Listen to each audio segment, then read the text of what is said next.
Hi, என் பேர் தண்ணி. நம்ம சேனலில் இன்றைக்கி என்ன பார்க்க போகிறோன்னா, கொத்தமல்லி நம்ம விதைச்சிருந்தோம் இல்லையா, அது விளைஞ்சி நிற்கிது. இதை தான் நம்ம பறிக்க போகிறோம்.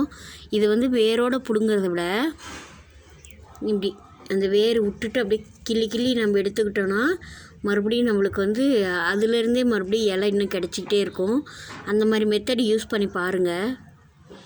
அதுக்காக தான் நான் வந்து இந்த வீடியோ உங்களோட ஷேர் பண்ணிக்க விரும்புகிறேன். மல்லி பாருங்கள், இலைகள் ஃபுல்லாக எடுத்தாச்சு. இது விட்டுட்டா இன்னும் ஒரு தடவை இதிலேருந்து நிறைய இலைகள் கிடைக்கும். அடுத்து புதினாவும் அப்படி தான் இலைகள் மட்டும் அப்படியே கிள்ளி நம்ம எடுத்துக்கிட்டோன்னா அது அப்படியே வளர்ந்துக்கிட்டே இருக்கும். அடுத்தடுத்த தடவை நம்ம எடுத்துக்கலாம்.